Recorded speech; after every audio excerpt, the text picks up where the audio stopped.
when a man who'd spent 5 years waiting to die wakes to find himself holding a bloodied wild animal in his arms. That's not the beginning of a nightmare. It's the beginning of the only thing that could save him from the darkness. Caleb Marsh stopped believing in miracles the day his only son disappeared beneath the snow. But on the most brutal winter night in Bitterroot Valley's history, fate came knocking at his isolated cabin door. Not with a gun, not with promises, but with a desperate creature cradling her dying child. And when the line between enemy and family begins to blur, Caleb will face the question he's been running from for 5 years. Can a shattered heart learn to love again? This is not a story about survival. This is a story about what happens when 3 broken souls, a deaf veteran haunted by loss, a mother who chewed off her own paw to save her son, and a wolf that won't stop hunting, collide in a place where winter shows no mercy and redemption comes with claws. Some debts can only be repaid in blood. Some families are forged in fire. And sometimes, the most dangerous thing you can do is open your door to what's dying on your doorstep. What happened in that cabin during those 10 days would defy everything you think you know about the boundaries between human and wild, between grief and healing, between letting go and holding on. This is the story of the Bitterroot Valley, where sound lies buried, where ghosts walk on 4 legs, and where one man learned that sometimes saving something else is the only way to save yourself. The Bitterroot Valley had forgotten mercy. Winter came early that year, not with the gentle promise of first snow, but with the fury of something ancient and unforgiving. By mid-November, the thermometer had already surrendered to numbers that made even the oldest residents shake their heads. The pines stood like frozen sentinels, their branches weighted down with ice that cracked and moaned in the wind. This was the kind of cold that didn't just bite it, hollowed you out from the inside. Sienna moved through the white wasteland with the calculated grace of a creature who understood that every calorie burned was a gamble with death. Her amber eyes, usually bright with the sharp intelligence of her kind, had dimmed to something closer to resignation. The bobcat's ribs pressed against her spotted coat like the bars of a cage. She hadn't eaten in 4 days. The rabbits had vanished into their warrens. The squirrels had stopped moving weeks ago. Even the mice, those desperate last meals, seemed to have evacuated this frozen hell. Behind her, struggling through snow that came up to his small chest, Atlas mewed. The sound was thin, plaintive. He was too young for this. Born in late summer when the valley still remembered warmth, he had never known hunger like this. His paws were raw from the ice. His fur, not yet thick enough for this brutal season, clung to his tiny frame. Sienna turned back, touched her nose to his face. "Keep moving," her gesture said. "We find food or we die." Those were the only 2 paths left. The avalanche came without warning. One moment the mountainside was still, covered in its pristine shroud of white. The next, the world was roaring. The sound was everywhere and nowhere, a wall of noise that turned the air itself into something solid. Sienna's instincts fired before her mind could process. She lunged forward, pushing Atlas ahead of her toward a cluster of rocks. But the snow was faster. It moved like a living thing, hungry and indifferent. When the thunder stopped, Sienna found herself buried to her neck, her body twisted at an angle that sent lightning bolts of pain up her spine. She thrashed, fought, clawed her way up through the crushing weight. Her lungs screamed for air. Her muscles, already weakened by starvation, trembled with the effort. She broke through the surface and gulped down oxygen that burned like fire in her throat. Atlas was gone. The rocks where she had pushed him were buried under 12 feet of fresh powder. Sienna's mouth opened.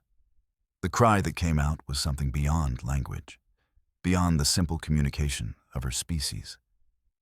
It was grief made sound raw, primal, unbearable. She called for him again and again, her voice growing hoarse. The valley swallowed every cry and gave back only silence. She dug. Her paws tore at the snow until her claws split and bled. She dug until her shoulders seized up.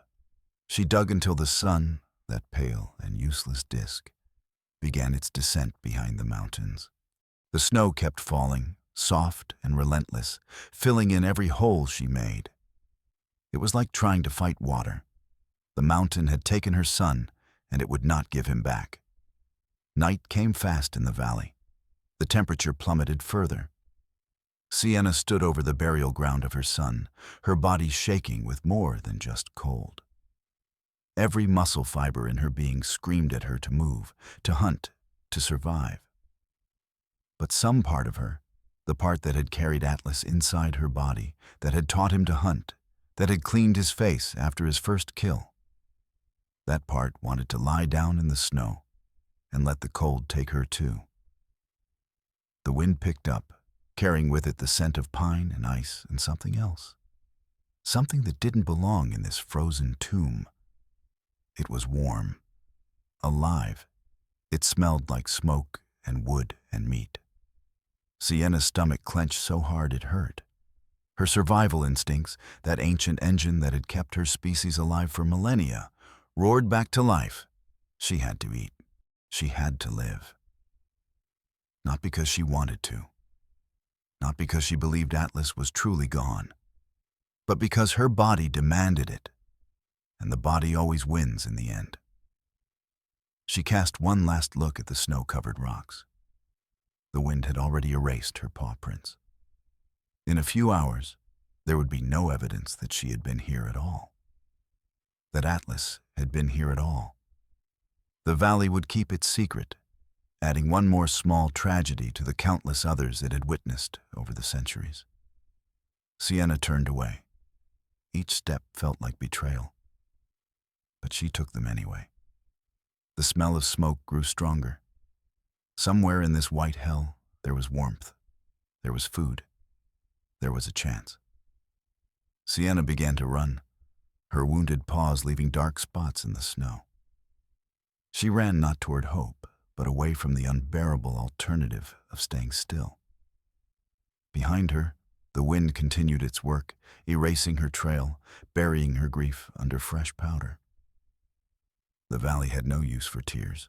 It had no use for loss. It simply was, cold and eternal, waiting for the next creature to test themselves against its indifference.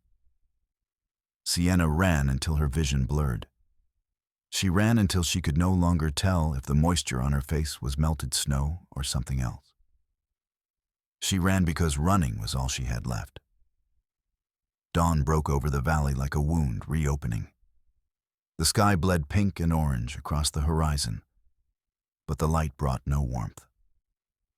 Sienna had spent the night huddled beneath an overhang of rock, her body curled tight against the cold. Sleep had come in fragments, haunted by the phantom sound of Atlas crying. Each time she woke, her head would jerk up, her eyes scanning the darkness for a son who wasn't there. Reality crashed back each time with the weight of an avalanche. The smoke smell had faded during the night, lost to the shifting winds. But something else had taken its place. Sienna caught it as the first light touched the snow, a scent that made every muscle in her body go rigid. Wolf, not the distant, territorial marking of a passing pack, but something close. Recent. The musk was thick with age and solitude, the smell of a predator who had long ago learned to hunt alone. She emerged from her shelter and found them almost immediately. The tracks were massive, each print nearly twice the size of her own paw. They cut a purposeful line through the fresh snow, heading in the same direction the avalanche had come from, heading toward where Atlas had been buried. Sienna's lips pulled back from her teeth. The wolf wasn't just passing through. It was hunting. And it had picked up a scent, her son's scent. The realization hit her like a physical blow. The avalanche had been hours ago, but predators in the valley had learned to investigate any disturbance. Fresh snow often meant exposed prey deer caught mid-flight, rabbits crushed in their burrows, any creature unlucky enough to be in the wrong place when the mountain decided to move. The wolf was following the avalanche path, searching for easy meat, searching for Atlas. Sienna began to follow the tracks. Her wounded paws screamed in protest with each step. The cold had turned the blood on her torn pads into a crust that cracked and bled anew with every movement. But pain was an abstraction now, something happening to a body that no longer fully belonged to her. Her mind had narrowed to a single burning point of purpose. The wolf would not have her son, not while she still drew breath. The tracks led her up a steep embankment, through a stand of dead trees that creaked and swayed in the wind. Sienna's smaller size worked in her favor here.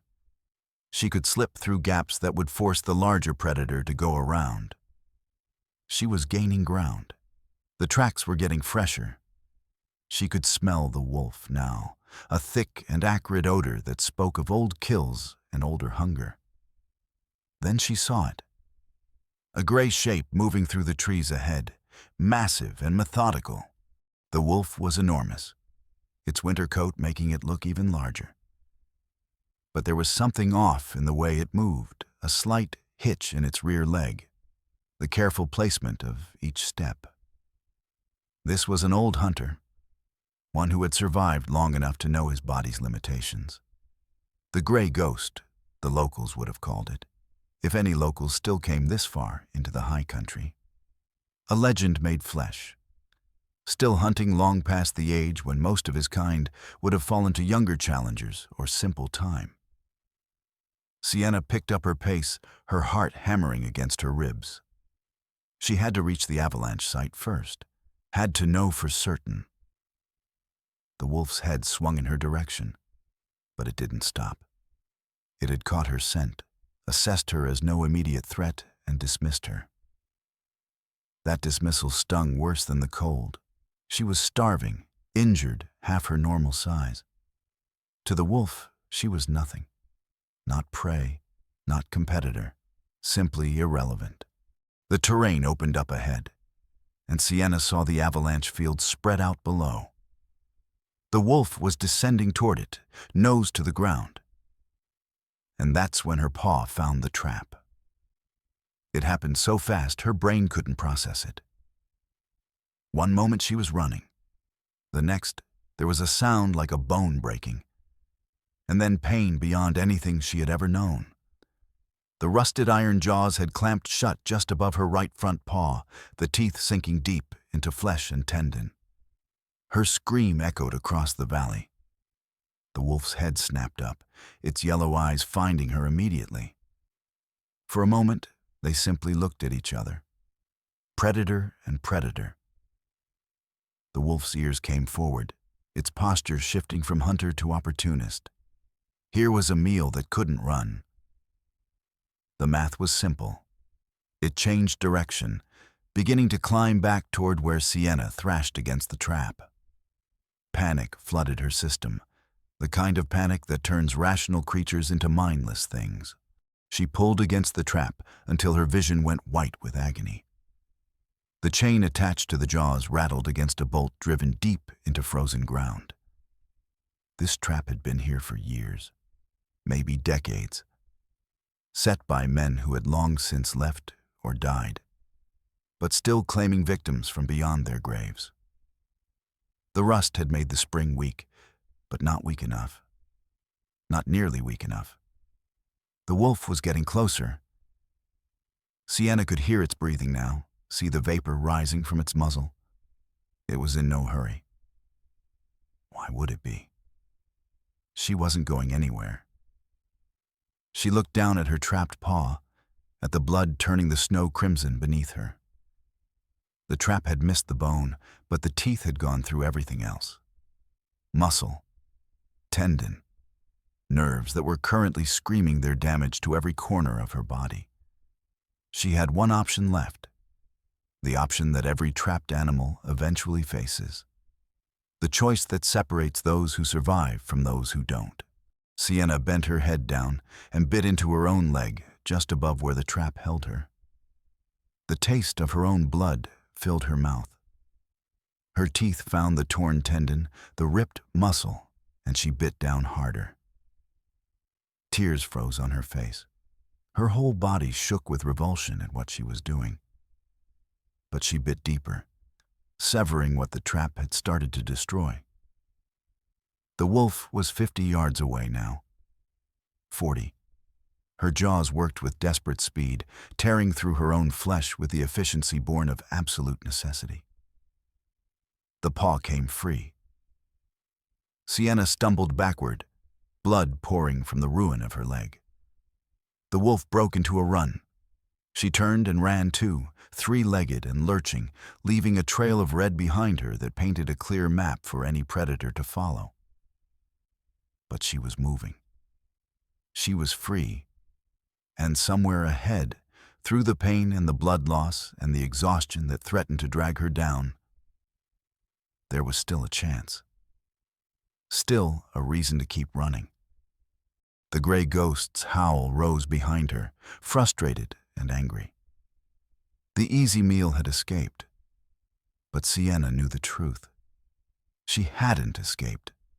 She had only delayed the inevitable. The wolf would follow that blood trail. And when she finally collapsed, when her body gave up what her will could not, he would be there. She ran anyway, because that's what mothers do. Caleb Marsh had stopped counting days 3 winters ago. Time had become something that happened to other people, something that moved forward while he remained fixed in place like a stone in a river. He was 62 years old, but the mirrors showed him someone much older. The war had taken his hearing.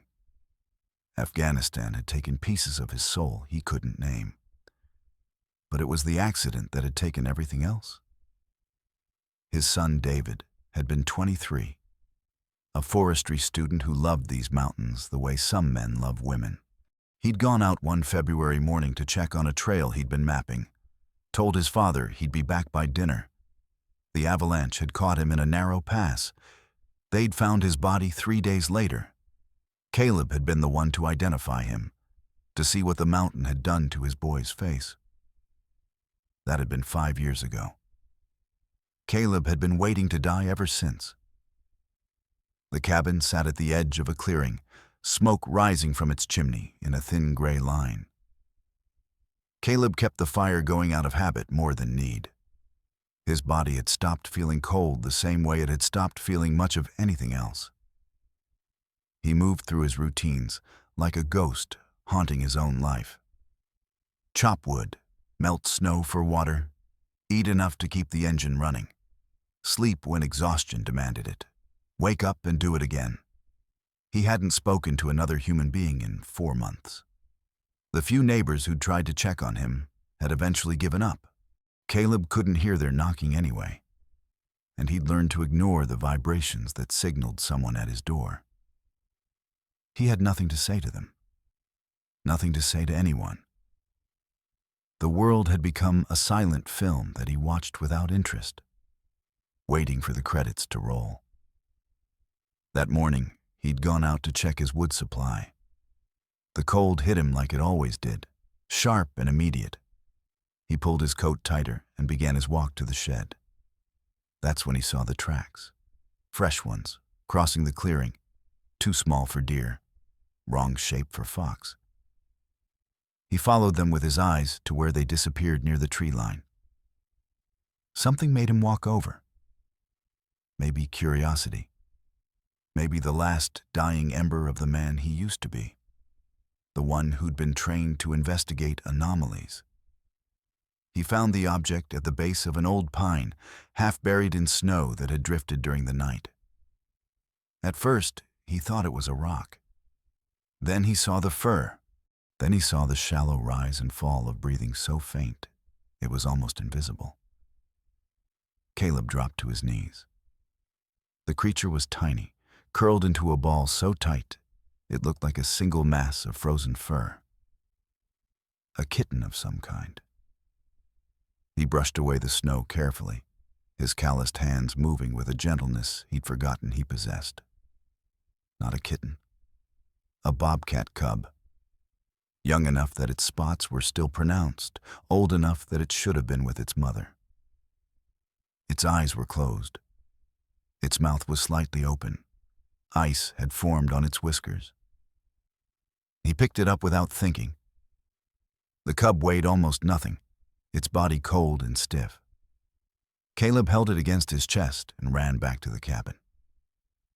His heart was pounding in a way it hadn't in years. He kicked the door open and went straight to the wood stove. The fire was burning low. He threw in 2 more logs, adjusted the damper, watched the flames jump higher. Then he looked around for something to wrap the cub in. His eyes landed on the trunk in the corner. David's trunk. He'd left it there untouched since the funeral, couldn't bear to open it, couldn't bear to give away what was inside. His hands shook as he lifted the lid. The smell hit him first. Pine sap and sweat and the particular scent of his son that no amount of washing could erase from clothes. On top was David's favorite flannel jacket, the red and black one he'd worn until it was more patches than original fabric. Caleb lifted the jacket out. For a moment, he just held it, feeling the weight of memory in every thread. Then he wrapped the dying cub inside it, held the small bundle close to the stove. The cub's breathing was so shallow, he couldn't tell if it was still alive. He put his finger near its nose, felt the faintest whisper of air. Still here, still fighting. He settled into his chair, the one by the stove where he spent most of his nights now. The cub lay in his lap, swaddled in his dead son's jacket. Caleb stared into the fire and wondered what the hell he was doing. This thing would probably die anyway. Most wild animals did when they got this close to the edge. And even if it lived, then what? He couldn't keep it, couldn't release it. There was no good outcome here.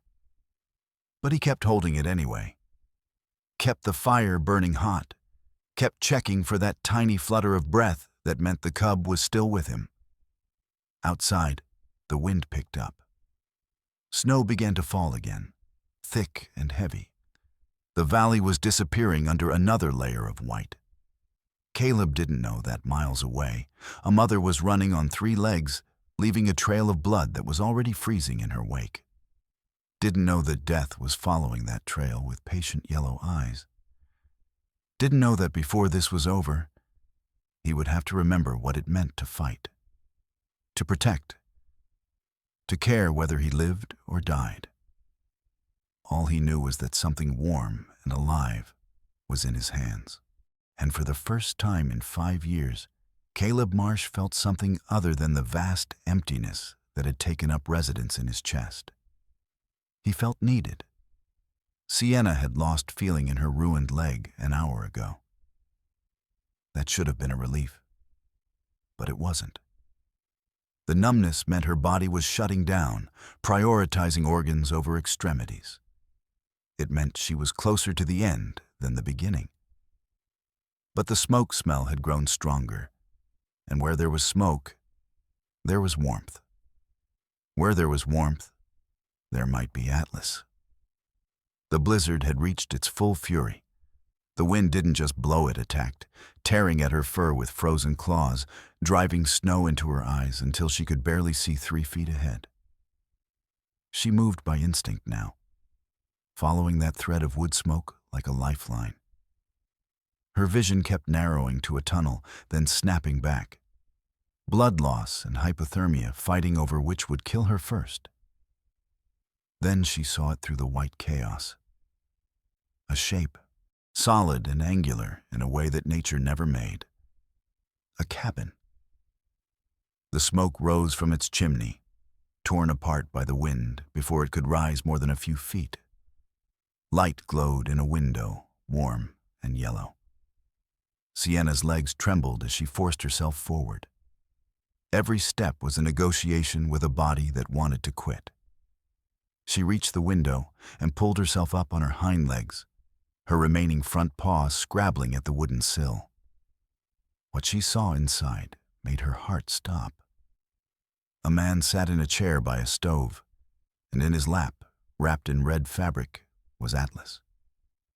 The man's large hands were holding her son, touching him. The enemy, the greatest threat her kind had ever known. Humans with their guns and their traps and their absolute dominion over everything that walked or crawled or flew. Rage flooded through her. Hot enough to burn through the cold, she wanted to throw herself through that glass, wanted to tear into the man's throat, wanted to take back what was hers. Her muscles coiled, preparing to launch. But then Atlas moved. A small shift, barely visible. His tiny head lifted slightly, turned toward the warmth of the stove. He was alive. Against all probability, against the odds that should have buried him under tons of snow, her son was alive. Sienna's rage collapsed into something more complicated. The man wasn't hurting him, wasn't holding him like prey. The way his hands cradled Atlas was almost gentle, protective. She could see the rise and fall of her cub's breathing now, stronger than it should have been for something that had spent hours in the killing cold. The man had saved him. This enemy, this threat, had done what she could not. The realization broke something in her. Or maybe it was just the blood loss finally reaching critical mass. Or maybe it was the simple fact that she had nothing left. No strength, no options. No path forward that didn't end with her freezing to death while her son lived warm and safe inside. Her legs gave out.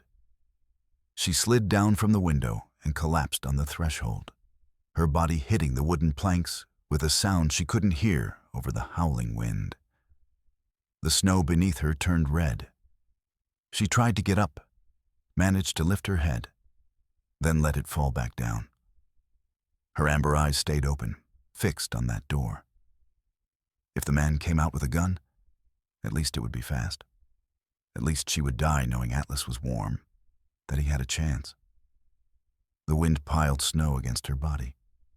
She was so tired, more tired than she'd ever been. Her eyes started to close. The door opened. Sienna's eyes snapped back open, her muscles tensing for a threat that never came. The man stood in the doorway, backlit by the warm glow of the cabin. He wasn't holding a weapon. He was just standing there, staring down at her. She could see his face clearly now. Old, weathered, marked by a kind of grief she recognized even across the species barrier. This was someone who understood loss. Their eyes met. Sienna didn't have the strength to growl, to show teeth, to give even the pretense of being a threat. All she could do was look at him. And in that look, she put everything she had left. Not aggression, not fear. Just a question so fundamental it needed no language. Please. The word existed somewhere in the space between them, unspoken but understood. Please don't hurt him. Please let him live. Please. Caleb had seen a lot of things in his 62 years. He'd seen men die in the desert. He'd seen his son's body pulled from the snow. He'd seen the bottom of more whiskey bottles than he could count. But he'd never seen anything quite like this.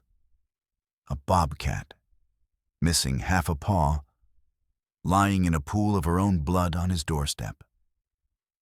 In the middle of the worst blizzard in 20 years.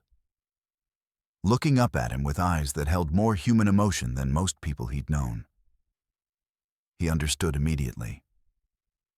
This was the mother. This was why a cub had been alone in the snow, why it had been dying under that tree. She'd been looking for him, and now she'd found him. But she'd found him in the hands of the one thing her instincts told her to fear above all else.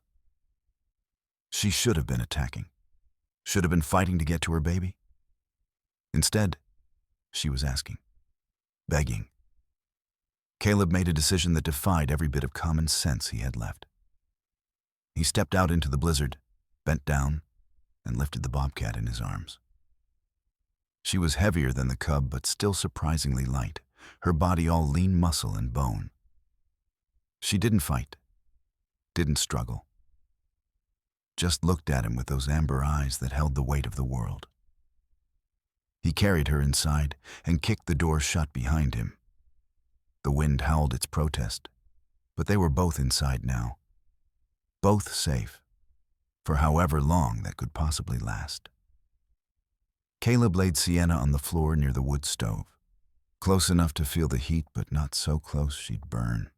Blood spread across the floorboards in a dark puddle that grew with each passing second.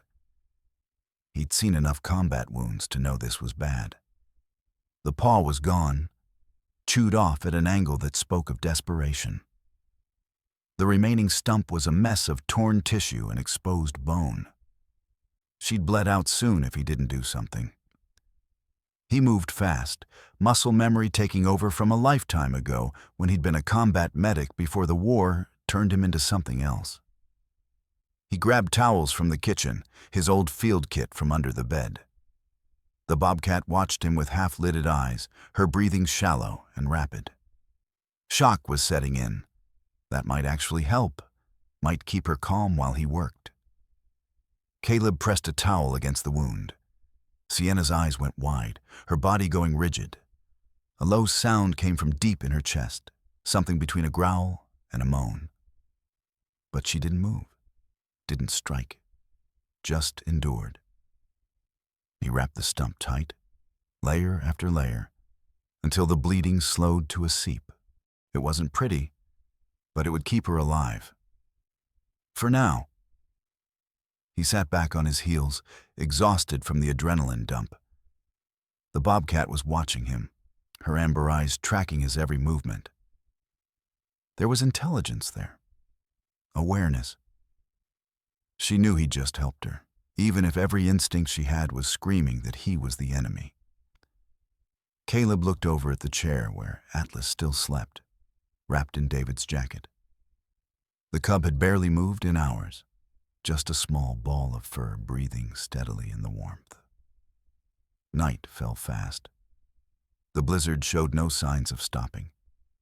Caleb made coffee he couldn't taste and ate jerky he couldn't chew without thinking about his son. He kept the fire burning hot. Sienna remained where he'd left her, her eyes never fully closing. Every few minutes, her gaze would shift to Atlas, checking, confirming, then return to watching Caleb. Two predators sharing space. It should have been impossible. Hours passed. The cabin creaked and groaned under the assault of wind and snow. Caleb had pulled his chair closer to the stove, Atlas still cradled in his lap. He could feel the cub's heartbeat against his palm, steady and strong now. The little thing had come back from the edge. Sienna had noticed too. Her breathing had changed, become less labored. The immediate danger had passed. Caleb found himself talking. He hadn't spoken out loud in months, his voice rough from disuse. He couldn't hear his own words, but the vibration in his throat felt familiar, comforting. He told the sleeping cub about David, about how his son used to bring home injured birds and baby squirrels, trying to save everything he found. About the last time they'd spoken, a stupid argument over whether David should go check that trail in February. About how Caleb had said no, and David had gone anyway. Because that's what young men do. Sienna's ears moved, tracking the sound of his voice even though she couldn't understand the words. But maybe understanding wasn't the point. Maybe she could hear the grief in his tone, recognize the same weight she carried. They were both parents who'd failed, both survivors of losses that shouldn't have to be survived. The language barrier didn't matter. Pain was universal. The cub stirred. Atlas lifted his small head, blinking in the firelight. His amber eyes, so like his mother's, focused first on Caleb's face. No fear there, just the simple trust of something too young to know better. Then his head turned, and he saw Sienna. The cub made a sound, high and questioning. Sienna responded immediately, a deep rumbling chirp that came from somewhere primal. Caleb watched as the mother and son locked eyes. The cub struggled in the folds of the jacket, trying to get free. Caleb loosened his hold, let the small body slide down to the floor. Atlas wobbled on unsteady legs, took 3 stumbling steps toward his mother. Sienna couldn't stand, but she stretched her neck out, touched her nose to her son's face. The relief that passed through her body was visible, a shudder that went from her head to her tail. They stayed like that for a long moment. The cub pressed against his mother's face, her rough tongue cleaning the smell of human from his fur. Caleb felt something crack open in his chest. He'd spent 5 years building walls around the parts of himself that could still feel, could still hurt. This simple reunion of mother and child had demolished those walls in seconds. He was crying and didn't know it, tears cutting tracks down his weathered face. Atlas eventually curled up against Sienna's belly, fitting into the curve of her body like he'd been made for that exact space. Sienna wrapped herself around him as much as her injuries allowed, her one good front paw pulling him close. Her eyes finally closed, not in surrender, but in exhaustion, in relief, in the first peace she'd known since the avalanche. Caleb stared at them both, these wild things sleeping on his floor. He thought about putting them outside, thought about the danger of keeping a wild predator in his home, thought about 100 practical reasons why this was insane. Then he thought about his son, about all those injured creatures David had tried to save, about how the boy had believed that every life mattered, even the small ones, even the broken ones. He added another log to the fire and settled back in his chair.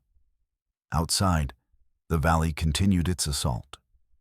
Inside, 3 broken creatures shared warmth and silence. And for the first time in longer than he could remember, Caleb Marsh felt like he had a reason to see tomorrow. 3 days passed. The blizzard finally exhausted itself, leaving behind a world buried under 4 feet of fresh snow.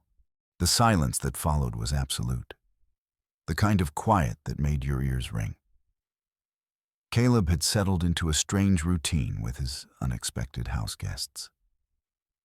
Sienna remained near the stove, her leg healing slowly. She'd started eating the venison he offered, though she watched him with wary eyes every time he moved. Atlas had no such reservations. The cub treated the cabin like his personal kingdom, tumbling across the floor, pouncing on shadows. Caleb was cleaning blood from the floorboards when he felt the vibration through the wood. Footsteps on the porch, heavy boots. He knew that particular rhythm. Silas Crawford had a way of walking that announced his presence before he ever knocked. Caleb's gut clenched. He looked over at Sienna, who had gone completely still, her ears flat against her head. She'd sensed it too. The knock came. Caleb stood frozen for a moment, his mind racing. The bloodstains were still visible on the floor. Tufts of fur clung to the rough boards.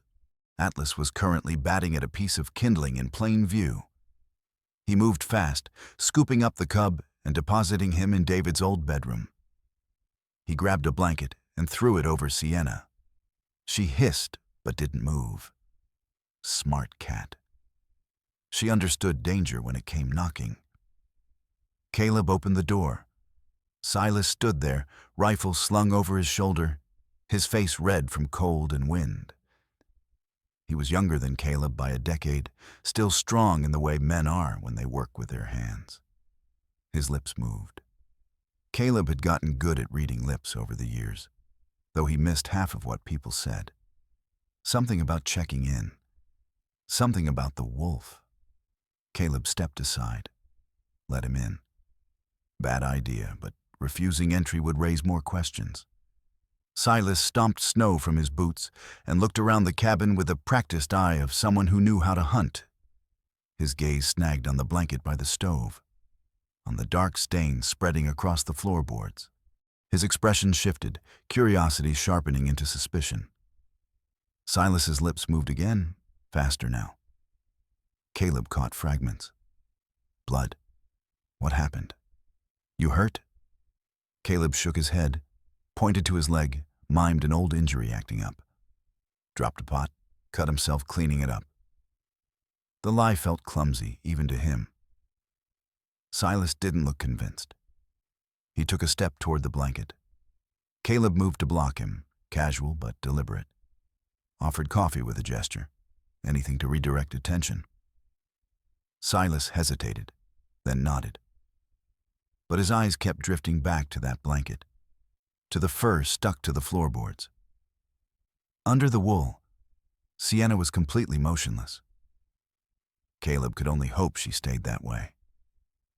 He poured coffee with hands that didn't shake, years of combat training keeping him steady. Silas took the mug but didn't drink. He was talking again, his lips forming words about tracks. About the gray wolf being spotted near the tree line. About how it had killed 2 deer already, was getting bold. Then his eyes narrowed. He pointed at the floor, at something Caleb had missed. A small paw print. Too small to be a wolf. Too distinct to be anything but what it was. The hunter's hand went to his rifle. Caleb's blood went cold. Silas's lips formed the word Bobcat, then a question mark. His eyes swept the cabin, landing on the closed bedroom door. He started toward it. Caleb stepped in front of him again, this time with less subtlety. The 2 men stood facing each other. Silas was younger, stronger. But Caleb had been a soldier. He knew exactly where to hit to drop a man. Silas must have seen something in Caleb's eyes, some line being drawn in the sand.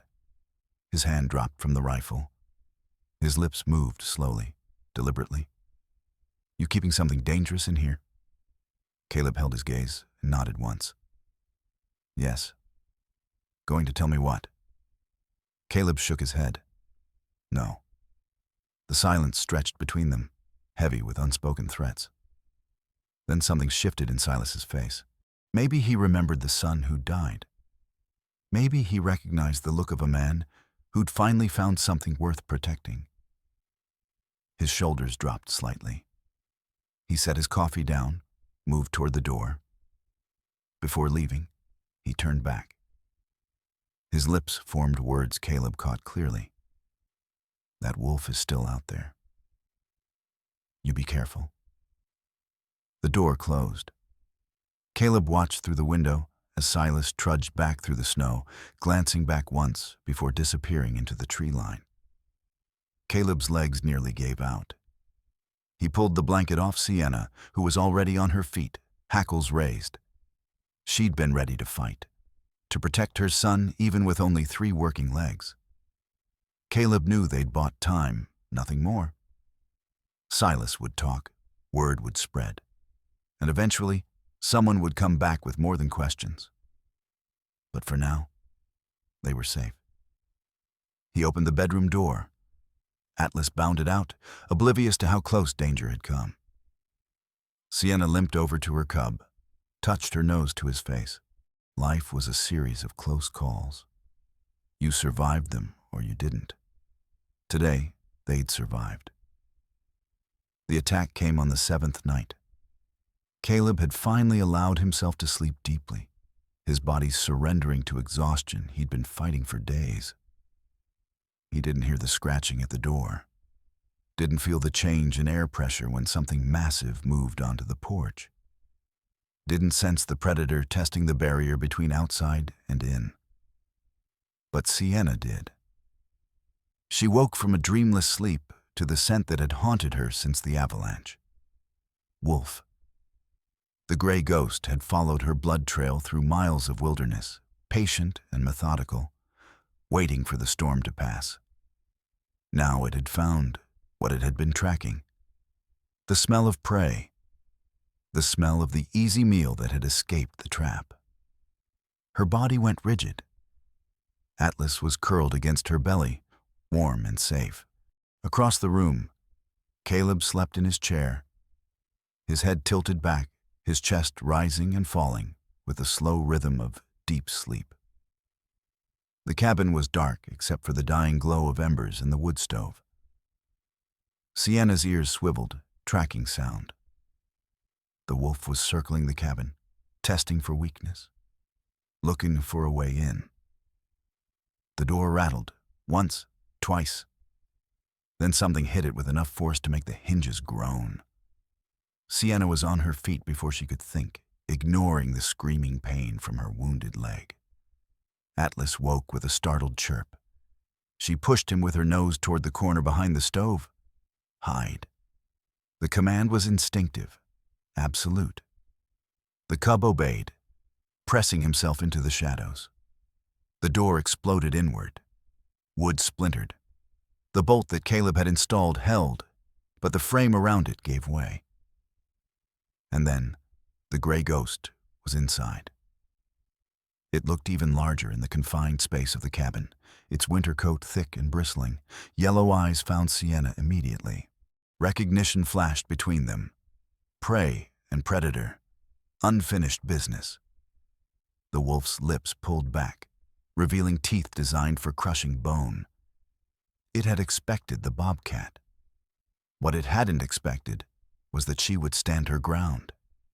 Every instinct Sienna had was screaming at her to run, to find an exit, to get Atlas and flee. But there was nowhere to go. The wolf blocked the only door, and behind her, the man who had saved her son still slept, deaf to the danger that had just walked into his home. Sienna planted her 3 good legs and made a sound that came from somewhere ancient. Not a hiss, not a growl, something deeper. A challenge. The wolf's head tilted slightly, almost curious. This was wrong. The bobcat should be cowering, should be trying to protect only her young. Instead, she was positioning herself between the wolf and the sleeping human, as if the man mattered, as if he was pack. The wolf lunged. Sienna met it head-on with a fury that defied physics. She was a quarter of its weight, fighting on 3 legs, already weakened from blood loss. But she had something the wolf didn't. She had everything to lose. Her claws found the wolf's face, raking across its muzzle. Blood flew. The wolf yelped and shook its massive head. Then it came again, this time with real intent. They collided in the narrow space of the kitchen. The wolf's jaws snapped closed inches from Sienna's throat. She twisted, using her smaller size to her advantage, getting under the larger predator. Her teeth found purchase in the wolf's shoulder. She bit down with everything she had, feeling muscle tear. The wolf thrashed, slamming her against the wall. Stars exploded in her vision. She held on. The taste of blood filled her mouth. The wolf was trying to shake her loose, but Sienna's jaws were locked. This close, she could smell the age on the predator, the years of hunting, the countless kills. This was a creature that had survived by being smarter and more ruthless than everything else in the valley. And it was losing to a crippled bobcat in a human's kitchen. The wolf changed tactics. It dropped its full weight, trying to crush her.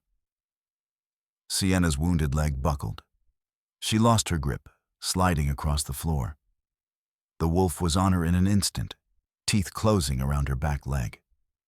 She screamed, the sound bouncing off the cabin walls. Then those jaws started to pull, trying to drag her away from the corner where Atlas hid. Away from the sleeping man, toward the open door and the killing cold beyond. Sienna twisted, sank her teeth into the wolf's ear, and pulled with every ounce of strength she had left. The ear tore partially away. The wolf released her leg with a howl of pain and rage. They faced each other again, both bleeding, both damaged.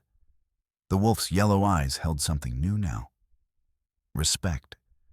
Maybe even the beginning of doubt. Above them, Caleb stirred. His eyes opened, and in the dim light of the dying fire, he saw something from a nightmare. His cabin destroyed, a wolf the size of a small bear, and Sienna, his impossible guest, standing between that wolf and everything he'd sworn to protect. Caleb's mind processed the scene in fragments. Wolf, blood, Sienna fighting.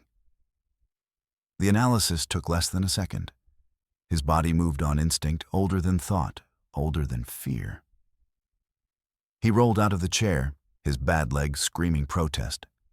The iron poker leaning against the wood stove came into his hand without conscious decision. 20 years might have passed since Afghanistan. But some training never leaves the muscle. The wolf's attention snapped to him. This was the threat it understood. Humans meant guns, meant pain, meant death. It pivoted away from Sienna, reassessing. 2 enemies now. The math had changed. Caleb saw the calculation happening in those yellow eyes. Fight or flight. The wolf was injured, bleeding from a dozen wounds. But it was also cornered, and cornered predators were the most dangerous kind. Caleb didn't wait for the wolf to decide. He stepped forward, poker raised, and brought it down across the wolf's shoulders with every ounce of strength he had. The impact sent shockwaves up his arms. The wolf staggered, then wheeled on him with shocking speed. Caleb got the poker up just in time. The wolf's jaws closed around the iron rod instead of his throat. They stood frozen for a moment, man and beast, connected by 2 feet of metal. Then the wolf twisted its head, yanking the poker from Caleb's grip. It clattered across the floor, out of reach. The wolf lunged. Caleb threw up his arms. Teeth found his forearm, punching through his heavy flannel shirt like it was paper. The pain was instant and absolute. The wolf shook its head, trying to pull him down. Caleb's bad leg buckled. The old injury, the one that had never healed right after the IED, gave way completely. He went down hard. The wolf was on top of him now, its weight crushing. Caleb could smell its breath, hot and rank. Could see the intelligence in its eyes, the cold calculation of a killer. This was how he was going to die, mauled in his own cabin. Maybe that was fitting. Maybe that was what he deserved for surviving when his son hadn't. His vision started to narrow. The wolf's jaws opened wider, going for his throat. Then Sienna hit the wolf like a missile. She came from the side, launching herself with her 3 working legs, her body twisting in midair. She landed on the wolf's back, claws sinking deep, teeth finding the back of its neck. The wolf released Caleb and tried to shake her off. But Sienna held on with the desperation of a mother protecting her young, protecting her pack. Caleb rolled away, gasping. Blood poured from his arm. His leg was useless, the old shrapnel wound torn open. He could feel bone grinding where it shouldn't. But he could still think, could still fight. His hand found the poker where it had fallen. He gripped it with his good arm and waited for his moment. The wolf was spinning now, trying to dislodge Sienna. She rode it like she'd been born to it, her teeth buried in muscle and fur. The wolf slammed itself against the wall. Once. Twice. Sienna's grip loosened. The wolf sensed victory. It twisted hard, finally throwing her off. She hit the floor and didn't get up. The wolf turned back to finish her. Caleb drove the poker through the wolf's ribs. He felt it punch through skin, through muscle, between bones. The wolf's legs buckled. It tried to turn, to reach him, but Caleb held on, pushed deeper. The wolf made a sound he'd never heard before, something between a whimper and a sigh. Then it collapsed, its massive body going still. Silence crashed over the cabin. Caleb pulled the poker free with shaking hands. He tried to stand and couldn't. His leg was a mess. Blood soaked through his pants. The adrenaline was wearing off, and with it, the ability to function. He slumped against the wall. His vision was graying at the edges. Shock, his medic brain told him. Blood loss. Hypothermia setting in through the open door. Something warm pressed against his side. Sienna had dragged herself over to him, leaving a trail of blood behind her. She was in worse shape than he was, but she positioned her body against his, sharing what little heat she had. Her amber eyes met his. There was no wildness there now, only recognition, only understanding. They'd fought together, bled together, survived together. Atlas emerged from his hiding spot, mewing softly. Sienna called to him with that deep rumbling sound. The cub came and curled up between them, his small body adding to the warmth. Caleb's arm came up automatically, pulling them both closer. The cold was creeping in from the shattered door. Snow was already drifting across the floor. He needed to get up, needed to close the door, needed to tend his wounds. But his body wouldn't obey. His eyes closed. Sienna's breathing against his side became his anchor. She was still here, still watching, still protecting. The roles had reversed. The creature he'd saved was now saving him. He felt her shift, felt her body curl tighter around his, felt the warmth of her fur against his skin. His last conscious thought was that David would have loved this, would have understood it, this strange communion between species. This proof that sometimes survival meant letting go of everything you thought you knew about the world. The night deepened. Outside, the valley was silent. Inside, 3 wounded creatures held onto life and each other. And somehow, impossibly, that was enough. Dawn came soft and pink through the shattered doorframe. Caleb woke to silence so complete, it felt like the world had ended. His body was a map of pain, each injury announcing itself in order of severity. Arm first, leg second, ribs where the wolf's weight had compressed them. But he was breathing. He was alive. That realization came with a shock that bordered on disappointment. Some part of him had expected to die in the night, had maybe even wanted to. He turned his head. Sienna was gone. Atlas slept curled in the curve of his arm, the cub's breathing steady and warm. Panic flared. Had she left? Abandoned her son to the human who'd become too much of a liability? Then he saw her. She was standing in the doorway, silhouetted against the morning light. No, not standing, dragging something.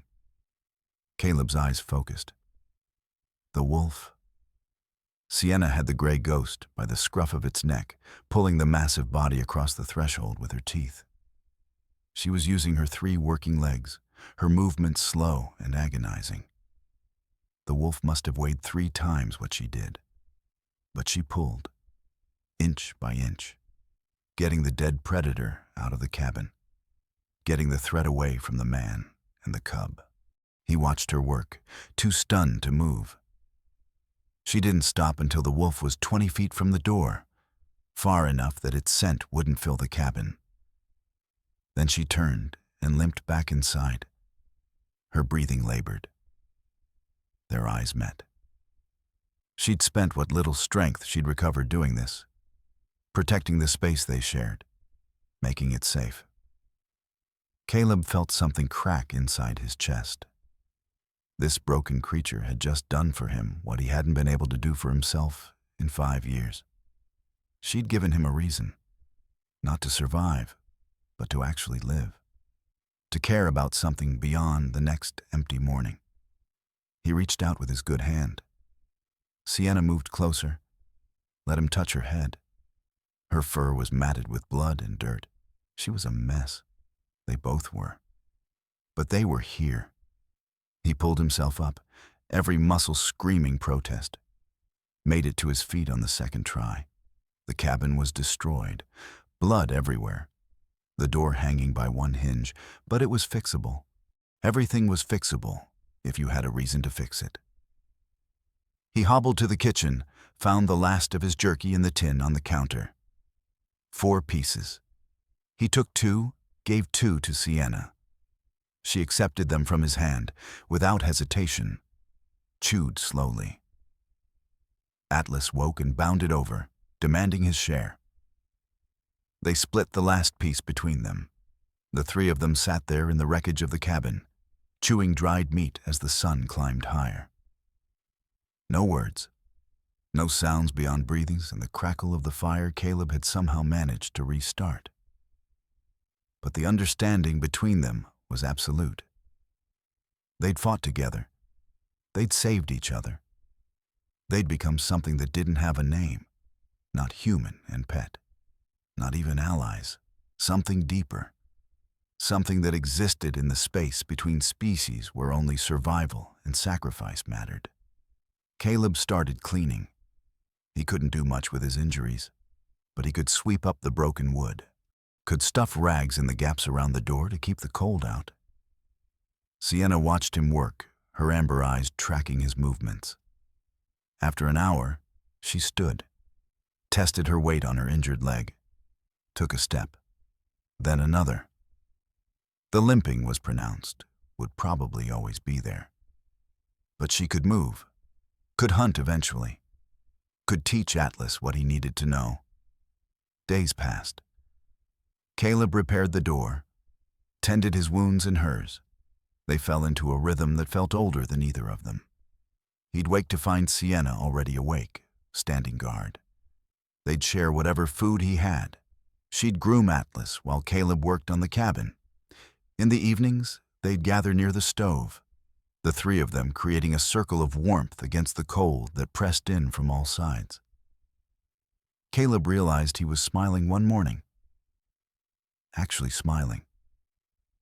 The expression felt foreign on his face, muscles moving in ways they hadn't in years. He was thinking about spring, about rebuilding the porch, about maybe getting some chickens, about tomorrow. He was thinking about tomorrow. And that simple fact was a miracle. Spring came to the valley like a whispered promise. The snow didn't vanish overnight, but melted in slow surrender, revealing earth that had forgotten the sun. Caleb stood on his rebuilt porch and watched the world wake up. Green was pushing through the brown. Birds he hadn't heard in months filled the air with their territorial claims. The creek behind the cabin ran loud and fast with meltwater. Life was returning. Sienna felt it too. She'd been restless for days, pacing the cabin at night while Atlas slept. Her leg had healed as much as it ever would. She walked with a permanent limp, but she could hunt, could defend, could teach her son what he needed to survive. Atlas was bigger now, his spots fading into the sleek coat of a young adult. He'd been practicing his hunting on Caleb's boots, his mother's tail, anything that moved. He was ready. The morning they left, Caleb woke to find them both sitting by the door, not asking, just waiting. He understood immediately. This was it, the end of something that had never been meant to last. He opened the door without hesitation, held it wide. Sienna looked up at him with those amber eyes that had seen him at his lowest, that had watched him climb back towards something like hope. She walked past him into the morning light, Atlas following close. They made it to the tree line before Sienna stopped, turned back. Caleb stood on his porch, his hand raised in a gesture that might have been goodbye or might have been blessing. For a long moment, they simply looked at each other. 2 survivors, 2 parents who'd lost and found again, 2 creatures who'd learned that family wasn't about species. It was about who stood beside you when the darkness came. Then she was gone. disappeared into the forest with Atlas beside her. Caleb watched the spot where they'd vanished, feeling the ache of their absence settle into his bones. But it wasn't the crushing weight he'd carried for 5 years. It was clean, honest. The kind of grief that acknowledged love without drowning in it. He turned to go inside, to face a cabin that would feel too empty now. That's when he saw it.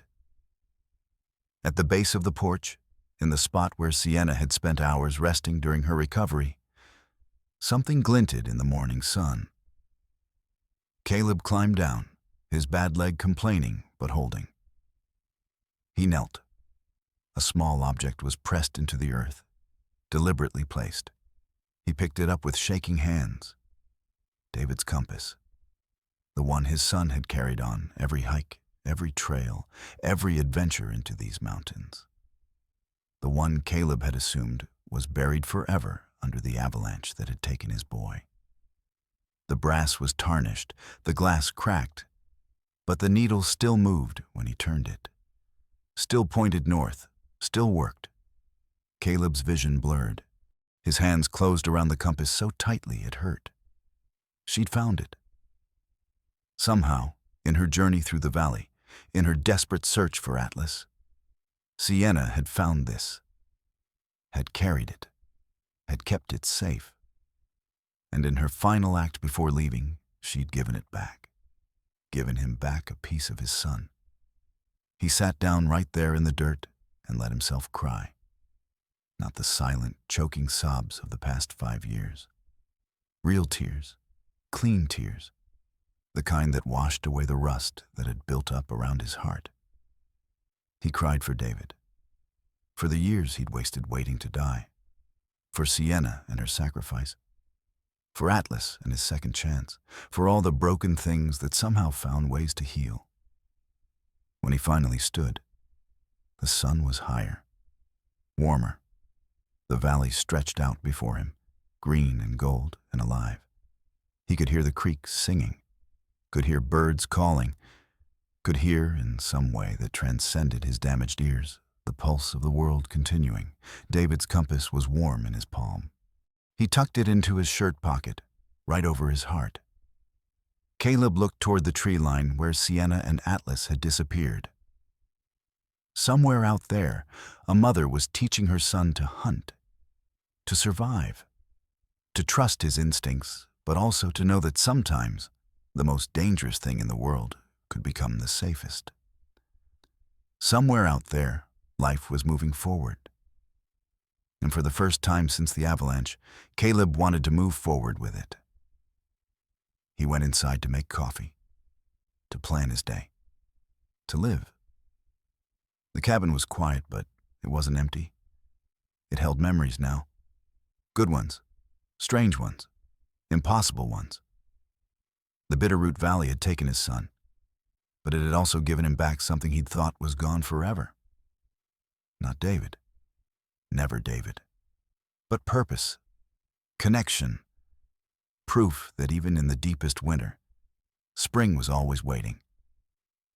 Caleb smiled, and this time, it stayed. Caleb found his compass in the place where love had rested. Sometimes the things we lose find their way back to us in the most unexpected ways. I'd love to hear from you. Have you ever been saved by something you thought you were saving? Maybe it was a stray dog that showed up on a hard day. Maybe it was a neighbor who needed help right when you needed purpose. Sometimes God sends us exactly what we need, wrapped in fur or feathers or a hand reaching out. Leave a comment below and share your story. I read every single one, and your words matter here. And if this story touched your heart, subscribe to the channel. We've got more tales from the wild places where broken things learn to heal. Stories about second chances, unlikely friendships, and the kind of courage that doesn't make the news, but changes everything. There's another story coming next week about a ranch horse nobody wanted and the widow who needed someone to talk to. You won't want to miss it. Until then, take care of each other out there. And remember, sometimes the best thing we can do is open the door when something wounded comes knocking. God bless, and I'll see you in the next one.